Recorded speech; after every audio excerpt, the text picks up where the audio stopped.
Baik, Assalamualaikum warahmatullahi wabarakatuh. Waalaikumsalam warahmatullahi wabarakatuh. Halo teman-teman semuanya, selamat datang di acara podcast Social Care alias Social Care Bastiling. Nah, kita kedatangan tamu nih yang sangat spesial pada hari ini. Pada kesempatan kali ini kita akan membahas seputar mengenai berbagi dengan tema tebar kebaikan dalam hangatnya berbagi. Namun sebelum itu saya persilakan kepada narasumber kita yang sangat spesial untuk memperkenalkan diri terlebih dahulu. Silakan Mas. Oke, jangan pakai spesial ya, kayak martabak aja Pak. Yeah. Pakai biasa aja. Perkenalannya sejauh mana nih? Sampai sejauh mana? Perkenalannya mungkin nama panjang, nama panggilan, terus mungkin dari prodi apa, dari angkatan berapa gitu. Oke, Ya, siap. silakan Mas. Oke, nama aku kebetulan Robi. Nama panggilannya Robi. Nama panjangnya Robi Saputra. Aku jurusan akuntansi, prodi S1 akuntansi. Dulu di Bastiling, SDI. Angkatannya kebetulan 2021. 2021 nih Mas. Lulusnya. Alhamdulillah. Menjelang lulus ini ya? Sudah lulus. Oh, sudah lulus. Angkatan 2017. 2017. Iya. Baik. Nah, mungkin kita ada sebuah pertanyaan nih dari teman-teman kepada Mas Robi.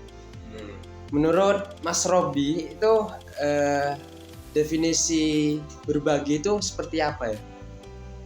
Berbagi ya. Apa ya berbagi? Berbagi itu udah kayak kata dasar. Mungkin kalau dilihat dari konteksnya ya, berbagi itu ada macam-macam. Ya, misal sedekah atau infak itu juga jadi bagian dari berbagi. Kita bagi sebagian harta kita, itu namanya infak atau sedekah. Terus ada juga madu. Ngerti apa madu? Kenapa kok madu? Madu setahu saya ya Bukan madu. Lebah. Iya. Cuma bukan madu itu yang tak maksud. Mungkin yang cewek-cewek nanggap madu itu lebih ke saat kita punya pasangan terus ada orang lain jadi pasangan kedua buat pasangan kita. Poligami itu kan berbagi juga ya. Berbagi. Itu siap. Salah satu contoh berbagi juga kayak gitu. Terus apa lagi? Bisa juga kayak kita nih lagi diskusi, kita berbagi sudut pandang. Itu juga jadi bagian berbagi. Cuma kalau definisi berbagi kalau dari 3 contoh itu tadi ya, berarti kita ngasihkan suatu hal atau sesuatu yang kita punya kepada orang lain, biar orang lain ikut merasakan apa yang kita punya juga. Itu sih kalau menurutku definisi berbagi. Mungkin seperti yang kita menghasilkan, kemudian kita memberi kepada orang yang membutuhkan, seperti fakir gitu. Ya, mungkin itu, seperti itu Mas. Itu mungkin masuk kategori yang sedekah atau infak itu tadi. Oh. Infak sama itu sedekah. Mungkin ada perbedaan yang lebih detail lagi. Aduh, ini harusnya pertanyaan nih buat Pak Ustadz Pak Yai. Kalau sudah detail infak atau sedekah. Aku bukan bidangnya sih enggak begitu paham. Cuma kalau dari sudut pandangku kayaknya sama deh infak atau sedekah. Atau mungkin dari Ayo ada yang ngerti biar aku paham juga bedanya infak sedekah. Kalau aku enggak paham. Mungkin menurut setahu saya ya, sedekah dan infak itu sebuah amalan yang dikerjakan wajib dalam Islam mungkin ya. Itu dari penghasilan kita kepada orang-orang yang membutuhkan. Kemudian sedekah juga ya seperti senyum gitu Mas, yang lebih luas. Senyum kan sedekah juga ya Mas? Ya, nah, betul. banyak berarti lebih luas ya tentang berbagi. Ya luas banget. Oh ya, sedikit ngoreksi ya, takutnya teman-teman nanti ada yang salah paham. Tadi nyebutkan infak itu wajib, tidak wajib sih, sunnah lah. Kan kalau kita nggak punya ya masa kita harus infak mengeluarkan uang? Iya, Tidak juga kan. Kemudian mengapa kita harus berinfak atau beramal gitu Mas? Kita harus berbagi, itu mengapa? Mengapa? Ada perintahnya sih, ada perintahnya, ada contohnya juga. Cuma karena aku bukan yai atau bukan ustadz ya, nanti teman-teman cari sendiri dalilnya di Al-Quran kayak gimana atau hadisnya kayak gimana.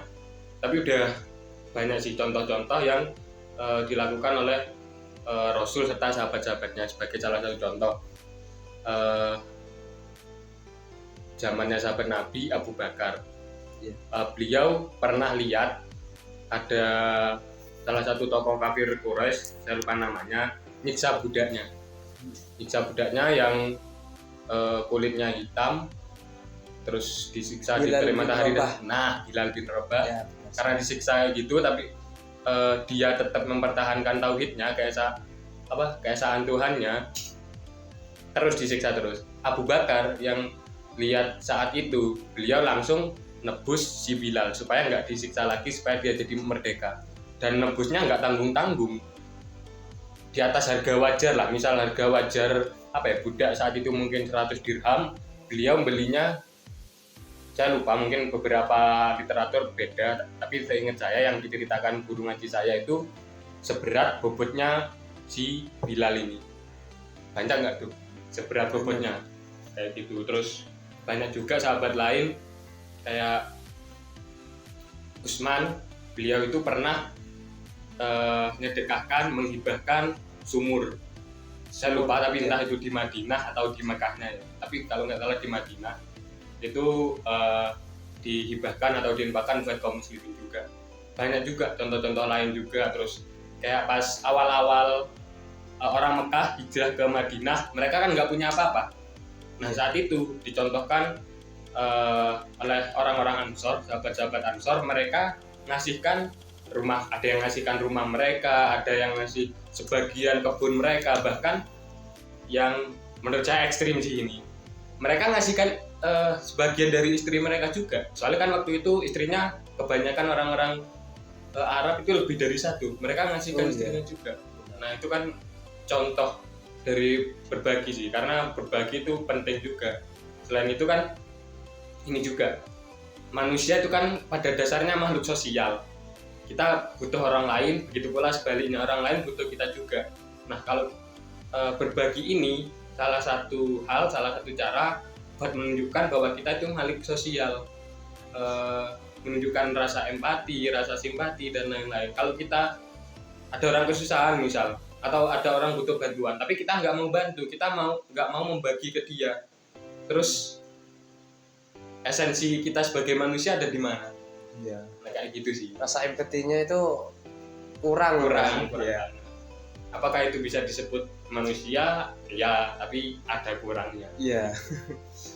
Karena kita makhluk sosial itu tadi. Karena makhluk sosial. Pentingnya di situ. Berarti kita harus selalu berbagi gitu, tanpa tekanan kan? Ya, tanpa lebih tekanan. Jelasnya tanpa tekanan. Kalau ditekan ya itu dipalak namanya. Nah, beda cerita itu. Ya, beda cerita. Mungkin contoh Mas Robi ini memberikan tindakan dalam berbagi itu apa? Kayak kesehariannya dalam berbagi. Masuk hitungan ria nggak kalau tak sebut nanti? Semoga enggak ya. Semoga enggak. Cuma contoh buat contoh biar kita semua bisa terinspirasi lah, teman-teman semuanya. Apa ya? Tindakan berbagi. Mungkin dari senyuman kan juga. Ya, senyum itu ya sebagai sudah bisa mungkin. Ya. Kalau ketemu orang, apalagi yang kita kenal, ketemu temen, selalu salam dulu terus senyum kayak gitu. Salam. Terus ada juga kegiatan-kegiatan organisasi, dulu kegiatan berkeliling, kita itu kadang bagi-bagi makanan, bagi-bagi nasi ke tukang beca. Misal kita habis kegiatan ada makanan lebih, kita bawa tuh ke tukang beca yang ada di sekitaran kampus, kita kasihkan ke mereka juga. Iya. Karena ya apa ya, tukang beca kadang penghasilannya nggak seberapa, bahkan mereka rela apa ya, puasa buat bawa uang hasil kerjanya ini buat makan keluarganya di rumah. Jadi ya kita ngasih ke mereka juga. Terus pas Ramadan bagi-bagi takjil juga. Terus dulu itu ada buka bersama juga, jadi kita ngadakan kajian di masjid. Terus setelah itu kita undang juga mahasiswa-mahasiswa FIB, kan namanya mahasiswa ya, anak-anak perantauan ya. Iya. Kadang kan uang sakunya beda-beda, ada rezeki yang gratis ya alhamdulillah mereka suka, itu juga bisa buat berbuka mereka, bisa kayak gitu juga. Terus kadang juga ini sih, misal ada orang tua atau orang yang membutuhkan atau anak kecil kadang jualan di lampu merah atau di jalan-jalan, kadang meskipun nggak butuh hal yang mereka jual ya, tapi kalau lihat dari perjuangannya mereka udah tua, terus harusnya udah waktunya pensiun, waktunya di rumah, tapi orang tadi itu masih semangat kerja. Iya. Meskipun nggak butuh ya tak beli dagangannya, Benar-benar. buat membantu mereka. Karena aku suka sama semangat mereka, meskipun kayak gitu mereka nggak ada apa ya, niat buat minta-minta dan lain-lain. Aku suka jadi tak beli. Entah nanti barang ini atau makanan ini aku misal aku nggak butuh ya tak kasihkan lagi ke orang lain. Kalau misal aku butuh ya tak pakai atau tak bawa pulang ke rumah atau gimana, itu juga. Terus kayak misal ada orang butuh tumpangan nih, yang meskipun nggak kenal tapi lihat juga ya, takutnya justru jadi bumerang buat kita, orang yang mau bertindak jahat. Tapi kalau kira-kira orangnya itu orang yang benar-benar membutuhkan ya tak kasih tumpangan. Iya, terus sekali. Hal-hal simpel kayak gitu sih. Iya. Yang pernah kita lakukan. Terus berbagi sudut pandang sama Ayong ini juga salah satu contohnya juga. Sederhana tapi bermakna gitu kan. Semoga. Insya Allah. Insya Allah. Mungkin tindak apa yang dirasakan setelah itu, apa memberikan sebuah senyuman atau tumpangan yang seperti dicontohkan Mas Robi tadi? Apa ya yang dirasakan? Ya puas, bahagia, rasa gitu. Puas, ya. Terus seneng, Nah, yang ngerasa alhamdulillah gitu aja, ya. bisa bermanfaat. Oh, lebih tepatnya mungkin bersyukur, alhamdulillah aku bisa berbagi ke orang lain juga. Terus ngerasa kayak ini emang tujuannya aku ada deh. Iya. Kayak emang kayak gitu, alhamdulillah bisa bermanfaat, gitu aja sih. Kembali lagi karena kita makhluk sosial kan. Nah, gitu. Nah, betul. Nabi juga kan pernah bersabda, sebaik-baik manusia adalah yang paling bermanfaat bagi samanya. Ya, paling nggak ingin mendekati hal itulah, meskipun nggak secara sempurna.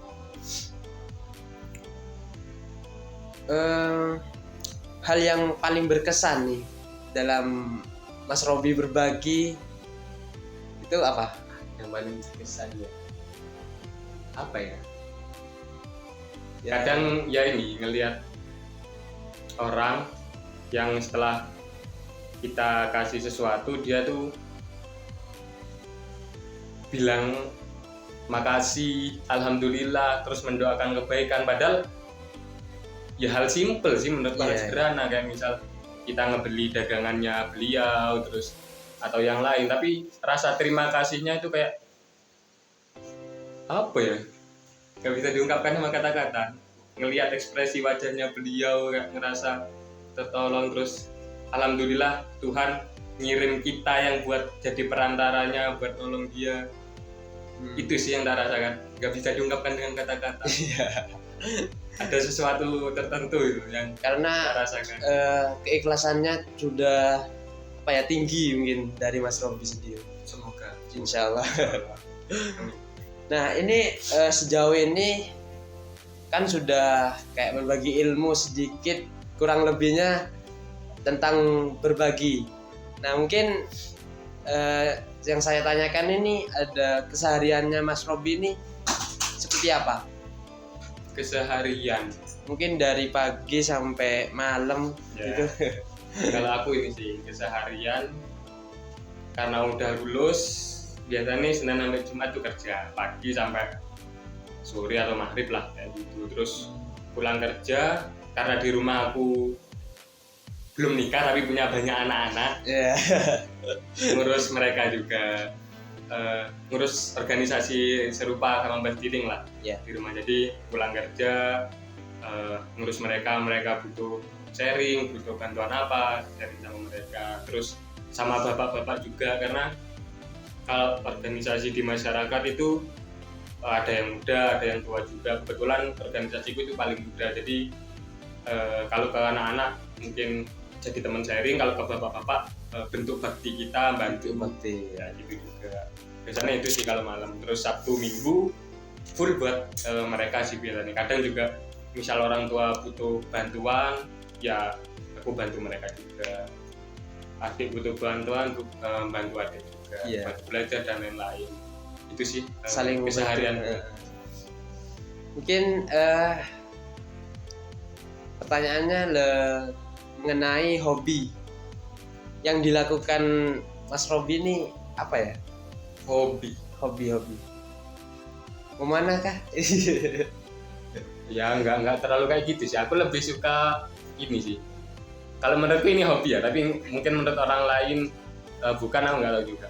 Ngurusi organisasi sosial kayak gitu, kayak Batili, terus Iya, iya. ada yang di rumah juga.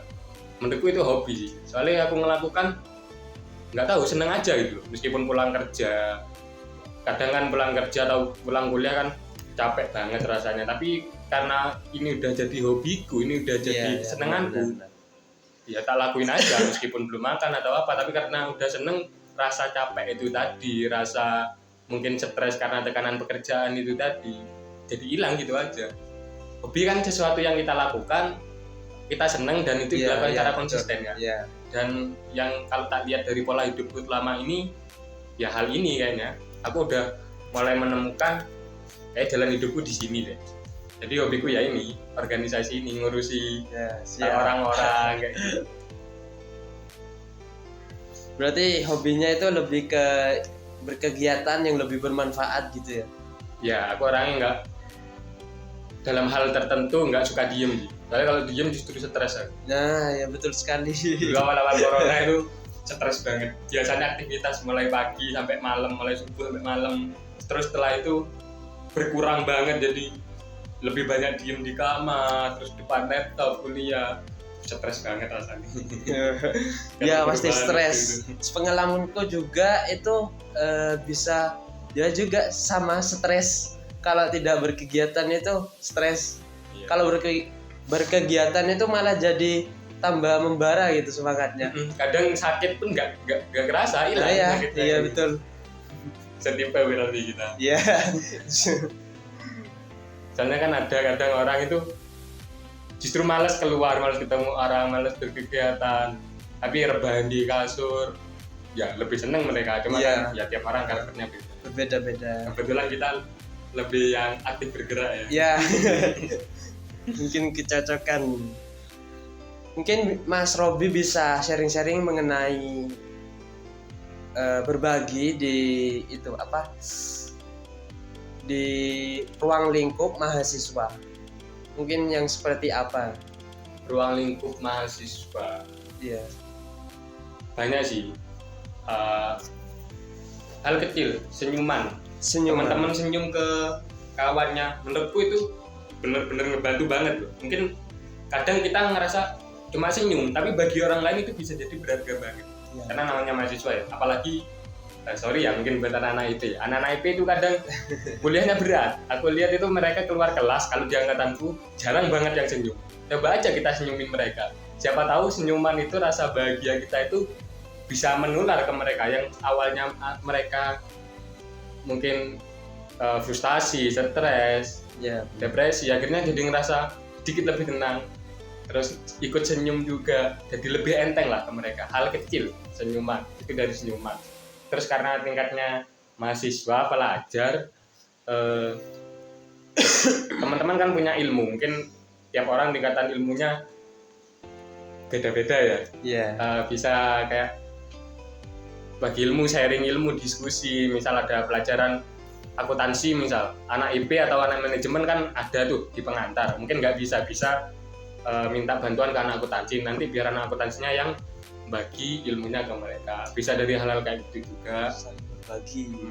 Atau ada temennya mungkin uang sakunya habis ya dijajani, ini Ya, bisa juga. boleh juga. Tapi namanya anak perantauan kadang kan uang sakunya terbatas. Kalau hal itu ya sesuai apa ya, kemampuannya teman-teman lah. Yang paling bisa dilakukan sama teman-teman dan nggak butuh modal itu dua hal itu tadi sih, senyuman terus berbagi ilmu.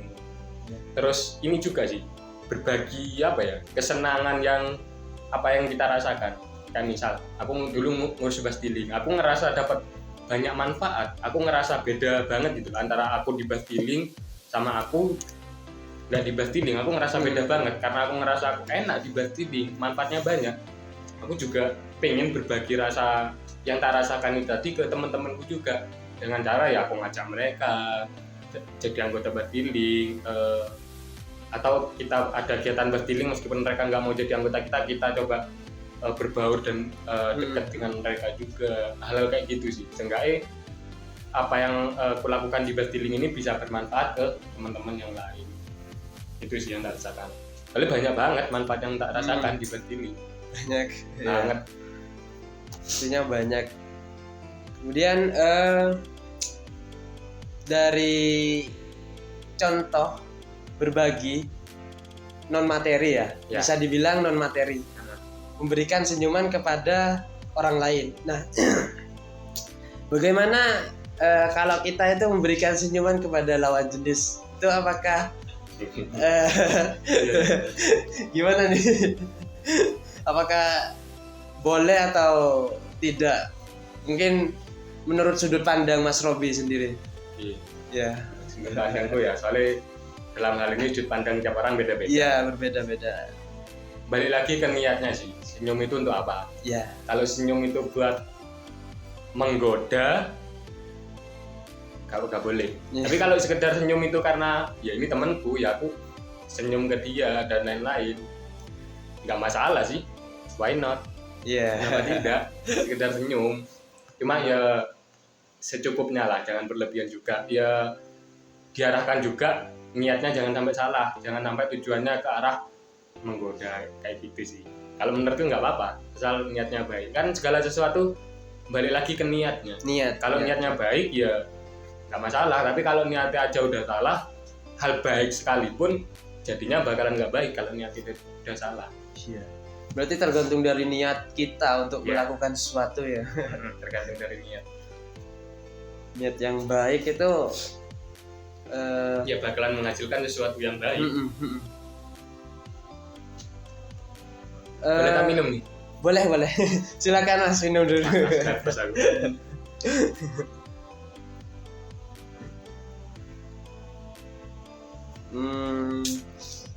Dari niat kita akan mendapatkan sesuatu yang baik. Kemudian kebaikan akan mendapatkan keikhlasan. Ikhlas kan pastinya. Kalau setelah kita memberikan apa yang kita miliki kepada orang yang membutuhkan, pasti itu akan bermanfaat. Dan dari kita juga memiliki rasa ikhlas yang tinggi mungkin. Ya. Untuk pertanyaan yang selanjutnya, ini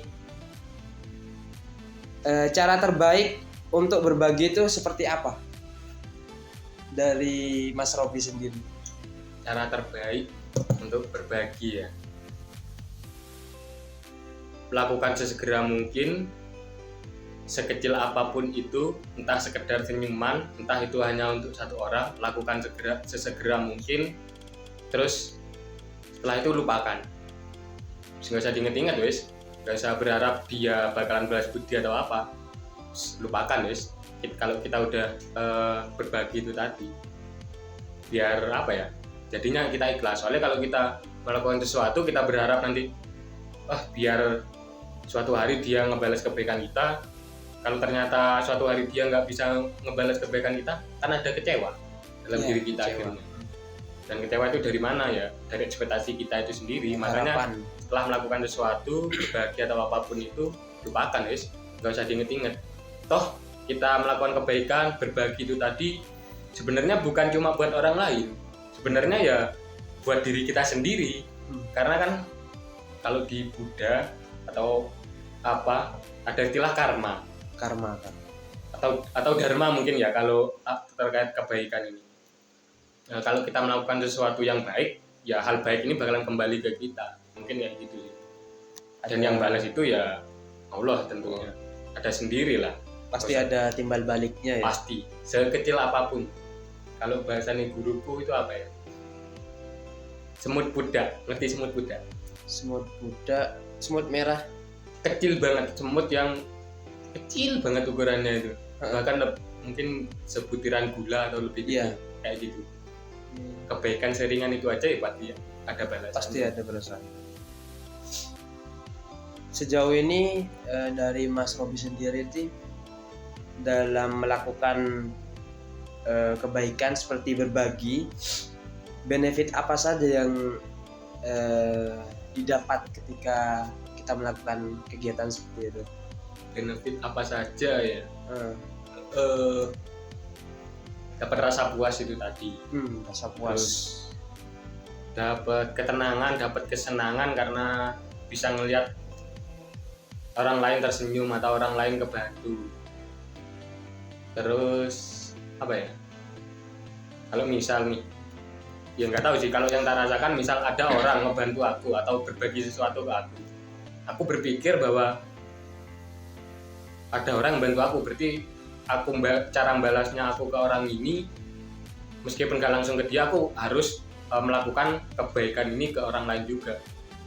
Tak salurkan kebaikan yang udah tak terima ini ke orang lain, dan aku berharap misal aku ngebantu juga ke orang lain, kebaikan yang tak lakukan itu tadi juga dia berpikir untuk melakukan yang lain. Jadi kebaikan ini terus berlanjut tanpa putus.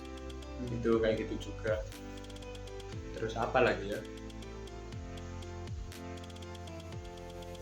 Jadi lebih berkah sih mungkin. Berkah sih, iya. Jadi lebih berkah. Mungkin kalau hitung-hitungan matematika manusia ya, kita punya uang 10.000, kita kasihkan 5.000, tinggal 5.000 kan uang kita. Itu matematika manusia. Tapi matematika Allah itu beda lagi. Kita punya uang 10.000, kita kasihkan 5.000 atau bahkan semua 10.000. Nanti hal yang kita berikan ini bakalan balik ke kita dengan suatu hal yang lebih besar. Entah bisa berupa uang sama kayak yang kita berikan, atau berupa yang lain, entah itu kita dilindungi dari musibah. Katanya kan soalnya sedekah itu nolak bala, kata guruku kayak gitu. Terus bisa juga diberi kesehatan atau dilancarkan urusan-urusannya yang lain, yang nilainya itu sebenarnya lebih besar dari apa yang kita berikan itu tadi. Dan aku bolak-balik ngerasain hal itu sih. Kadang ya di Batiling mungkin kalian ngerasain sendiri ya. Di sini kita nggak dibayar, kadang malah kita ngeluarin uang. Buat kegiatan, buat bensin dan lain-lain. Kita nggak dapat bayaran kan, justru malah ngeluarin uang kan. Tapi mungkin kalau orang umum yang nggak paham hal ini, yang nggak aktif organisasi, ngapain sih buang-buang waktu ngeluarin uang segala. Tapi kalau kita yang ngerasakan di sini, ngerasakan secara langsung, kita ngeluarkan uang, tapi ada suatu hal lain yang bisa kita dapat dari sini. Ada urusannya diperlancar, ada apa lancar aja. Aku pernah tuh inget, habis aja aku sedekah, terus ada presentasi Pak Wasito, guru dosen audit.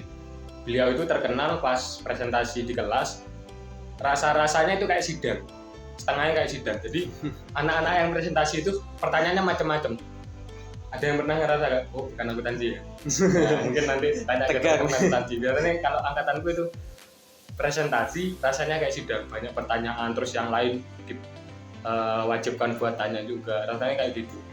Dan waktu itu presentasi kelompokku pas hari itu, dan aku bener-bener nggak punya waktu yang cukup buat belajar, sama sekali nggak baca materi, cuma sekedar pas awal nyusun PPT, kayak gitu. Terus hal itu terjadi karena waktuku tak habiskan berpikir, terus ada uang tak sedekahkan juga gitu. Tapi setelah itu pas aku masuk kelas presentasi, dua enak banget. Aku di kelas gak kayak biasanya nih Pak Was, Lega ya. lega banget tak sampaikan lancar. Terus Pak Was yang biasanya banyak tanya nggak banyak tanya, anak-anak pun diam aja. Ya ada beberapa pertanyaan tapi kita bisa bantu jawab atau bahkan kita nggak bantu jawab, Pak Was yang bantu jawab. Jadi dilancarkan dari hal itu, makanya kenapa aku seneng buat terus melakukan hal itu. Kebaikan. Terus aku ingat kata guruku juga, ini guru ngajiku, semoga beliau senantiasa sehat ya. Aku selalu diajari gini, lah awakmu sih urip nih, kalau kamu masih hidup gak usah khawatir rezeki, soalnya rezekimu itu pasti ada selama kamu masih hidup. Kalau rezekimu udah habis, ya kamu gak bakalan hidup. Gak usah takut lah, manuk emprit, burung pipit ke sawah, mereka nggak punya titel pendidikan dan lain-lain, nggak punya keahlian tertentu. Mereka cuma modal terbang sama paruh. Mereka ke sawah, mereka pulang bisa kenyang, bahkan bisa bawa makanan buat anaknya. Terus kamu loh manusia, punya segalanya, kenapa kok masih khawatir? Punya akal, punya segalanya, kok masih khawatir kamu nggak makan besok? Iya, benar sekali. Terus ingat ini juga kata-kata Sujiwo Tejo kalau nggak salah. Dia bilang gini, menghina Tuhan itu sebenarnya macam-macam caranya. Kamu meragukan kamu besok bisa makan, itu aja udah termasuk kategori penghinaan Tuhan menurut Sujiwo Tejo. Dan kurasa aku sepakat sama hal itu sih. Ya wes lah, selama aku masih hidup ada aja rezekinya. Terus misal aku berbagi karena Tuhan sendiri yang menjanjikan, Allah sendiri yang menjanjikan dibalas 10 kali lipat, berkali-kali lipat, kenapa harus khawatir? Toh nggak bakalan miskin. Emang ada ceritanya orang yang rajin sedekah miskin? Kalau aku sih belum lihat. Belum lihat. Aku belum pernah lihat orang yang rajin sedekah ikhlas dia sampai miskin, nggak ada. Malahan kebalikannya, malah tambah lancar-lancar aja rezekinya, kesehatannya, keluarganya dan lain sebagainya. Itu sih, makanya ya udah banyak contohnya kenapa aku harus takut berbagi itu tadi. Nah, mengenai berbagi nih, kan kita memberikan kepunyaan kita atau materi kita itu ada timbul riya gitu, tapi tidak ingin riya, itu bagaimana cara mengatasinya? Mungkin lebih ke ini ya, perasaannya baru di hati ya, ada perasaan kayak aku pengen sedekah, ingin dipuji. Nah iya, balik lagi ke niat kita ya, segala sesuatu itu berawal dari niat. Hal kayak gitu sebisa mungkin jangan buang rasa aku pengen dipuji, tapi kita coba rubah mindset kita. Aku sedekah ya karena ini yang dicontohkan Rasul, karena aku cinta beliau ya aku ngikuti apa yang dicontohkan beliau, ini yang diperintahkan Allah. Terus orang ini butuh dan mungkin aku jadi perantara Allah buat ngebantu. Wis mikir itu aja, wis lupakan yang kita pengen dipuji dan lain-lain. Soalnya ya kalau misal kita melakukan hal itu terus orang muji kita, kalau enggak kita kecewa sendiri kan. Terus jangan ini juga, aku pernah dibilang juga, kalau kita melakukan sesuatu kebaikan terus muncul perasaan kayak gitu, terus kita akhirnya nggak jadi melakukan hal itu karena kita takut riya dan lain-lain, justru setan berhasil menggoda kamu, justru kamu riya di situ. Ya meskipun ada perasaan kayak gitu,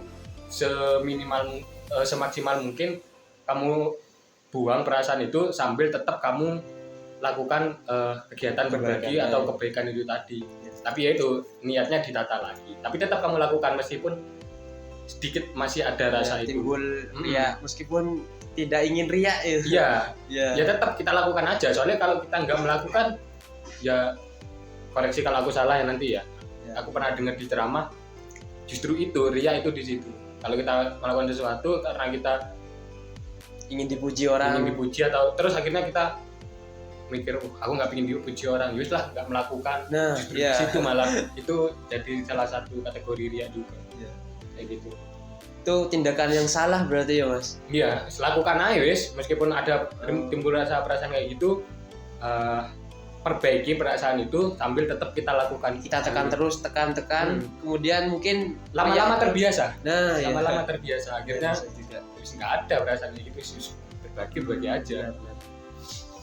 Mungkin Mas Robi nih bisa berbagi, sharing-sharing mengenai pembagian waktu antara mengurus organisasi, kemudian perkuliahannya kan sudah selesai nih, dari aktivitas kerja dan apa juga, dan untuk keseharian keluarga gitu.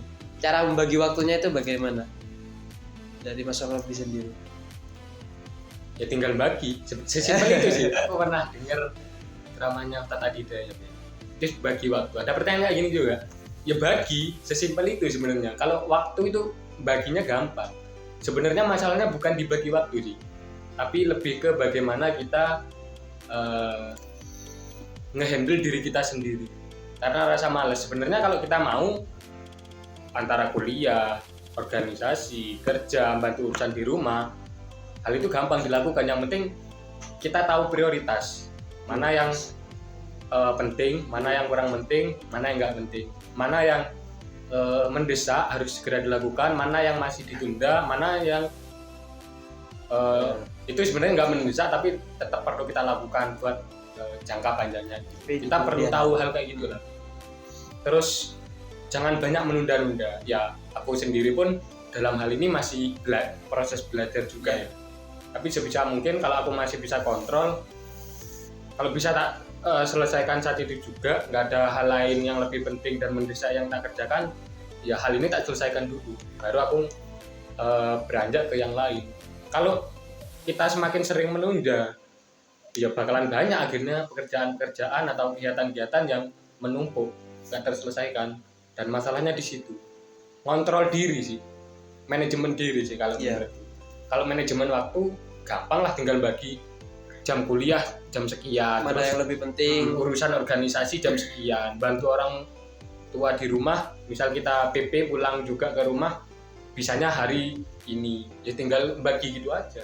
Ya, misal contoh aku Senin sampai Jumat kerja, terus tapi aku ngurus organisasi juga, ya wes aku urus organisasi di hari Senin sampai Jumat malam, mulai habis maghrib sampai malam kayak gitu. Terus Sabtu Minggu karena aku libur biasanya tak gunakan buat bantu orang tua di rumah atau buat ngurus organisasi juga di waktu pagi sampai siangnya. Soalnya kebetulan yang tak urus di rumah itu ada anak sekolah juga, jadi waktu pagi sampai siang aku ngurus mereka juga gitu. Terus malamnya bisa buat keluarga lagi kayak gitu. Senin sampai Jumat aku tetap kerja kan, tetap jalan semua kan, pekerjaan jalan, organisasi juga jalan, keluarga juga enggak terlantarkan, tetap bisa komunikasi juga dengan baik. Manajemen diri gitu. Meskipun kita males, wis paksa wis, gak usah mbok turuti males. Iya. Kadang kita ada suka rasa males itu timbul, kemudian kita mau melanjutkan tugas itu malah rebahan lagi gitu. Ya. Nah, itu bikin kita tidak produktif. Cari teman yang produktif. Soalnya lingkungan itu juga mempengaruhi pola hidup kita juga. Kalau misalkan kita malas, cari teman yang rajin. Biar saat kita malas, karena ngeliat anak ini rajin, akhirnya kita terprovokasi, termotivasi buat ikut rajin juga. Wah, nah ini tugasnya udah selesai, masa aku nggak selesai, ikut selesai juga akhirnya. Kalau cari teman yang sama-sama malas, ya wes, gitu terus hidupmu. Teman kita saat ini bakalan mempengaruhi kehidupan kita beberapa tahun yang akan datang. Betul. Kuncinya ada di manajemen diri, terus tahu prioritas itu juga, terus jangan banyak menunda. Bisa dikerjakan saat itu, selesaikan saat itu juga. Berarti kalau di internal kita itu harus bisa memanajemen diri. Ya. Terus otomatis kita dapat memanajemen waktu juga ya. Kalau bisa memanajemen diri. Iya, manajemen waktu itu hal paling gampang. Terus pada eksternalnya ini mungkin dari mencari teman yang lebih produktif gitu ya. Berarti teman itu juga berpengaruh dalam kehidupan kita ya. Sangat berpengaruh dari yang tak rasakan. Bagaimana kalau teman yang kurang baik gitu Mas? Apakah kita juga ikutan tidak baik nantinya? Balik lagi ke seberapa intens silaturahmi kita sama dia. Soalnya seberapa intens itu juga pengaruh. Bukan berarti kita pengen produktif terus kita temenan sama dia aja sama yang lain enggak gitu juga. Iya. Ya berarti kita cuma perlu lebih intens sama dia, sama yang lain ya tetap kita say hello, tetap berbaur sama mereka, tetap nyapa mereka, cuma intensitasnya aja yang disesuaikan lah. Komunikasinya dilebihkan ya. Tetap sesuai kebutuhan, intensitasnya aja yang ditambah gitu. Nah ya, ini Mas Robin ini kan sudah lulus ya. Kapan Mas?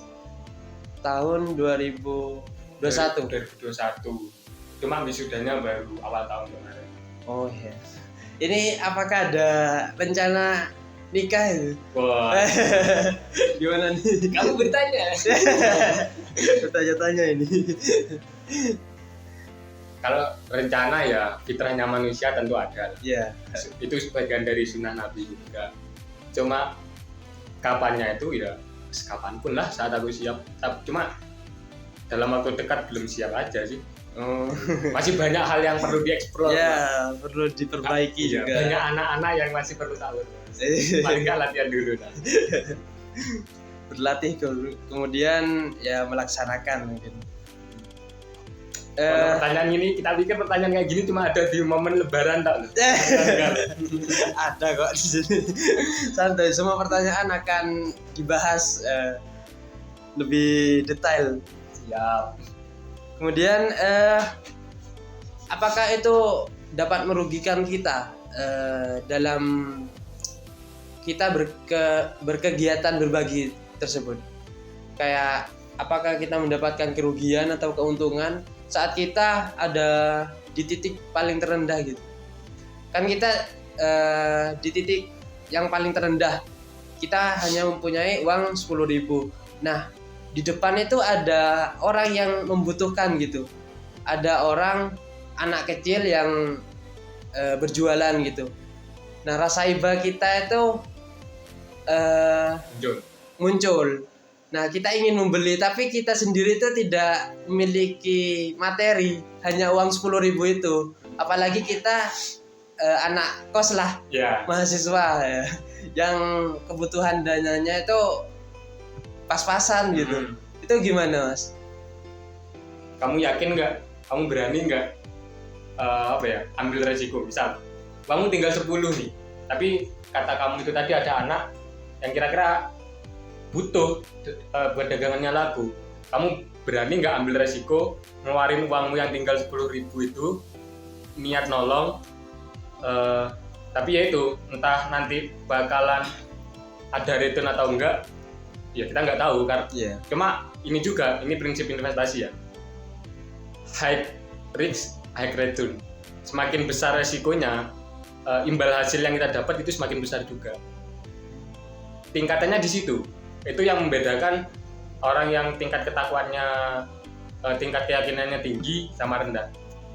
Kalau orang wis bener-bener yakin niatnya wis sedekah, wis apa jadi pangeran lah uripku yang nanti makanku nanti apa kata Allah kata nanti yes. Ya. Lakukan aja, beli aja, sedekah aja. Ya nanti ya entah dari mana, entah gimana caranya Allah ya. Ada rezeki lebih besar, entah tiba-tiba orang tua kita datang buat ngirim uang atau ngirim makanan, atau teman kita menraktir makanan, traktir, ada aja selalu. Aku udah sering sih melakukan kayak gitu. Rezeki tidak datang dari mana aja itu ada. Asal niat itu baik, ya insya Allah ada jalan. Aku sering ngerasakan hal kayak gitu. Pernah dulu di Basbiling ada kegiatan KPSLDK Munas nasional, mungkin nggak begitu relevan sama ini ya, cuma itu terkait hikmah yang ingin tak sampaikan itu terkait rezeki itu gak usah khawatir. Pernah ada Munas FSLDK di Jakarta waktu itu, aku nggak punya biaya nih, uang nggak ada, tinggal dikit banget, tinggal cukup buat beberapa hari ke depan. Akhirnya aku minta tolong ke ibu, pengen utang, bu, nyambut Artoni, pinjem uangnya buat berangkat ke sini, urusan organisasi dan lain-lain buat belajar. Dimarahin aku sama ibu, wis gak usah ngoyo-ngoyo kayak organisasi, ini kan ibu gak usah. Terus ada pikiran juga, aku pinjem kas Basdiling lah, nanti tak ganti waktu beasiswaku udah cair. Ya. Tapi aku ada perasaan takut berutang ya. Mungkin kalau utang ke orang tua lebih enak, tapi ini utangnya ke organisasi ke luar, takutnya nggak bisa bayar dan lain-lain. Ya kalau aku masih hidup setelah aku bayar utang atau itu. Kalau belum nggak ada yang tahu kan, makanya aku takut. Ya wes aku akhirnya niat, ya Allah, emang rezekiku aku bisa berangkat, lancarkan. Kalau enggak, ya wes aku terima. Enggak berselang lama, 2 hari aku ditelepon seniorku di ekstra, Rob, ada kerjaan, mau enggak? Ya langsung tak terima dong. Wah, Mas, aku butuh rezeki. Kita ambil, kerjanya cuma 2-3 hari waktu itu, dapat uang ya buat berangkat ke Jakarta. Dan apa ya? Anehnya uang itu ya cuma cukup buat aku ke Jakarta, buat PP, buat biaya itu. Setelah itu ya habis ya lagi. Ya alhamdulillah, ya itulah apa ya? Doanya orang ikhlas itu pasti dahsyatnya pertolongan Allah, di situ. Ada aja. Mungkin doaku kurang detail ya. Aku cuma mintanya buat berangkat itu, buat PP itu dia itu. Aku nggak minta apa ya, lebih buat oleh-oleh buat dia itu. Selanjutnya mungkin karena niatnya dari Mas Robi sendiri itu baik dan Allah itu mengasihi ya. Nah itu memberikan jalan ya. Dan sampai saat ini kan Mas Robi bisa berkembang kan, alhamdulillah ya.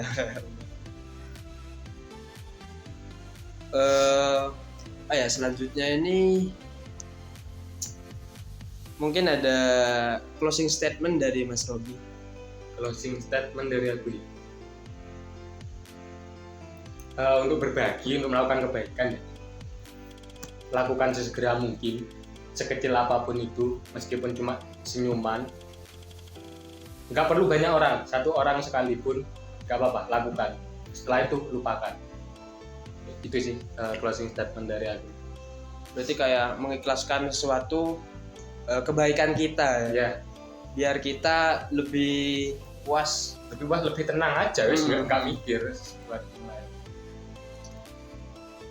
Baik, itu ya. Yang dapat saya ambil ini dari Mas Robi, karena kita merupakan makhluk sosial, kita itu sebaiknya berbagi ke sesama, yang khususnya kepada yang membutuhkan. Karena dalam hadis Nabi ini kan ada khairun nas anfa'uhum minas. Ya itu. Sebaik-baik manusia itu yang bermanfaat bagi orang lain. Kemudian kita harus berkegiatan yang lebih bermanfaat. Contohnya seperti mengurus organisasi lah, atau memberikan materi kepada anak-anak dan berbagai lainnya. Itu harus ditegakkan kembali gitu ya, biar kita lebih menjadi kepribadian yang lebih produktif lagi.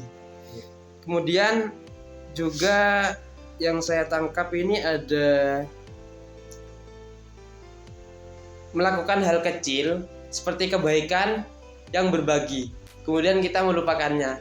Intinya kita harus mengikhlaskan sesuatu dari apa yang kita kerjakan, seperti kebaikan berbagi, kemudian kita harus melupakannya agar kita dapat lebih puas gitu Mas, lebih ikhlas lagi, dan lebih senang lah untuk membantu orang yang lebih membutuhkan gitu. Kemudian dalam sisi meneguhkan riya itu ya Mas, meneguhkan keikhlasan, meminimalisir riya itu kita dapat berulang-ulang mengulangi kegiatan yang baik gitu ya Mas. kita Sambil harus kita tekan ya sampai apa ya, sampai sifat riya itu hilang gitu ya Mas. Kemudian dalam memanajemen waktu itu kita harus juga bisa memanajemen diri sendiri. ya Otomatis kita dapat manajemen waktu. Kemudian juga ada kita mencari teman yang baik gitu ya Mas, ya agar bisa ketularan kebaikannya. Juga ada rasa terprovokasi untuk ya apa ya, kayak menyaingi tapi kita bikin rival lah buat jadi rival tapi berkembang. lebih positif. Ya. Nah, ya mungkin itu saja ya dari pertanyaan-pertanyaan yang sudah tersampaikan. Ya.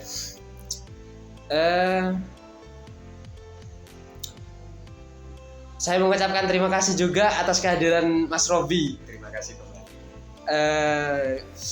Meluangkan waktunya untuk kegiatan Bastiling ini dari Social Care Bastiling ya, untuk podcast hari ini. Dan juga disampaikan terima kasih kepada teman-teman semuanya.